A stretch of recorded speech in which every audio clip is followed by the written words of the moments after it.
Hello, Andy Graham of hoboontheroad.com. I've traveled for 14 years. I used to be a real estate broker for about 15 years also in the United States and Indiana.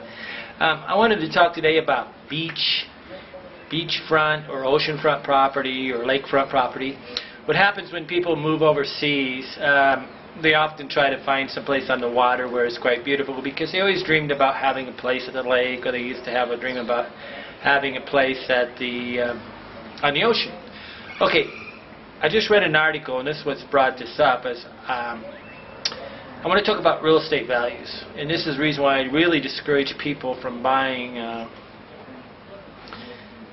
on the ocean or buying land abroad, because what happens is that there's trendy places on the planet, and I'm in a pretty trendy places, but it's probably a better place to buy real estate.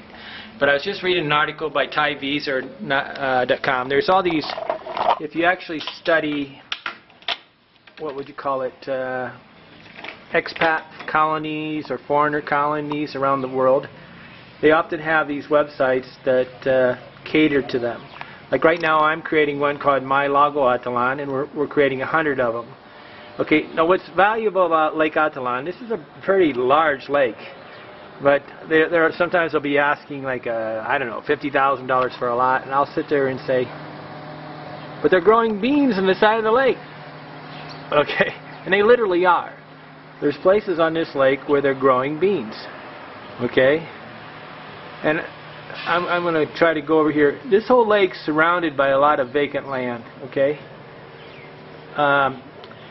so what happens is real estate values are according to two different things. It's the demand and the amount of unique property.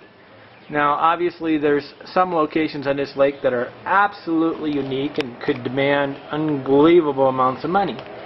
But there's also a lot of land that's just vacant land. Okay? So this lake, even though a lot of people are thinking it's, you know, if they go into Pana or they go into one of these villages, they act like it's full. But what happens is Phuket right now just took a survey, and I'm going to show you the survey here in a minute. But what's happening is people that move abroad usually are older, and they want like a middle-sized city. They don't want an overdeveloped area. So what happened is Phuket is an overdeveloped area, and the land values may actually be decreasing. Okay, I'm going to stop now, and I'm going to show you on the website what they're talking about. Okay, this is what I want to show. There's an article in online poll highlights fear of Phuket property bubble.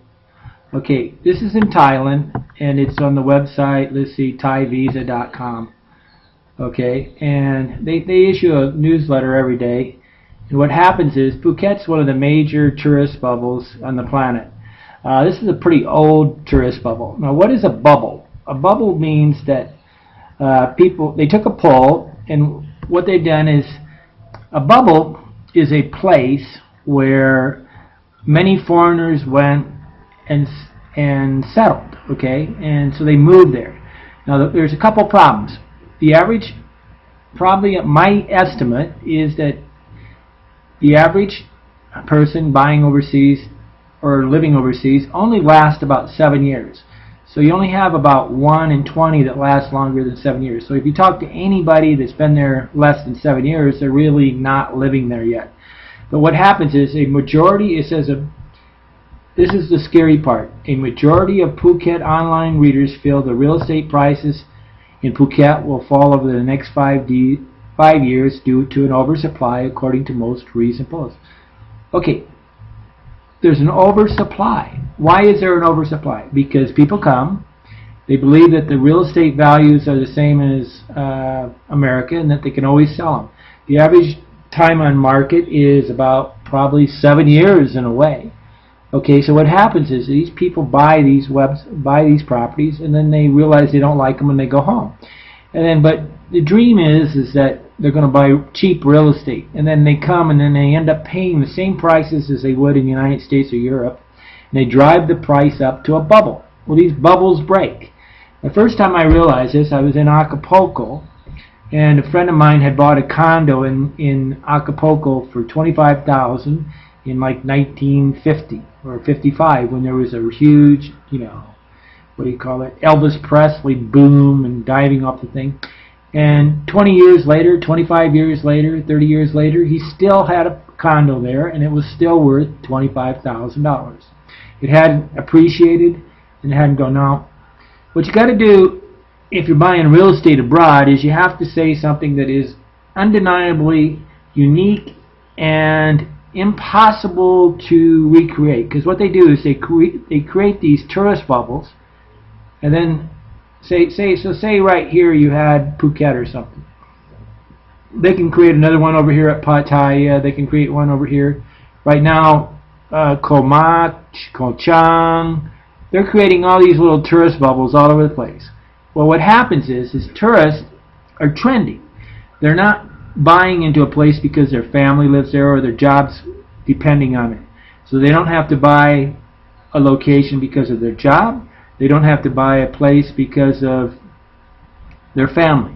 They're only buying because it's trendy. Well, what happens is one of these places is trendy, like Phuket, suddenly loses fashion and they become another place. So they go over to Pattaya.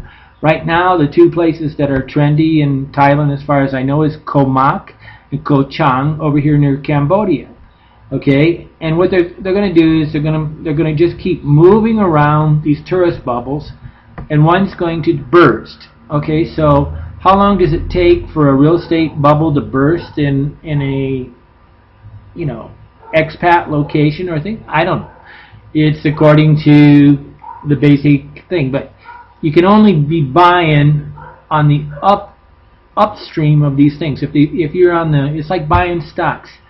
These things are going to burst, they're going to go up, and then they're going to go down. Okay, so if the thing's been in existence longer than about 3 years, you're not going to do it. You might be able to enjoy the bubble for about 5 to 10 years, but it's going to bust, and you're not going to have any value. It's what's happening in the United States right now.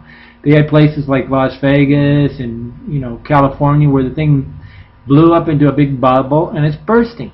So buying real estate overseas is highly dangerous, because not only that is you're creating a bubble that only the tourists can buy, and you can never sell it to the locals because they won't pay that much. Now, contrary to what you think, there's an oversupply of ocean property. All around this thing you can see that there's ocean property in Burma, all the way up and down here. If you can see vacant land in a tourist area, you realize tourists will move to the vacant land and they will create another tourist bubble, and the other one will bust. And this is the reason why it's so dangerous to buy land in thing, because there is no family and there is no job that's tying them to the land, and they will move to the next trendy location. So every single tourist location is just a tourist bubble waiting to bust.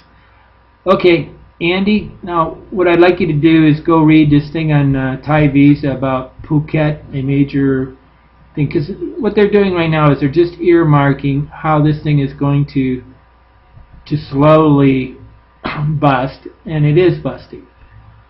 Okay, Andy Lee Graham of Hobo Traveler, trying to explain to you the problems with buying real estate overseas. You're doing two different things. You're investing in Thai baht if you bought in Thailand, and you're also buying into a bubble. The locals can't buy it, but you can. If there's no way that this place could ever replicate. I mean, like Lago Atalan, where I'm at, is really good, because once the lake will always be here, and it's a limited amount of space in the lake. But on the ocean, oh, there's unlimited amount of oceanfront.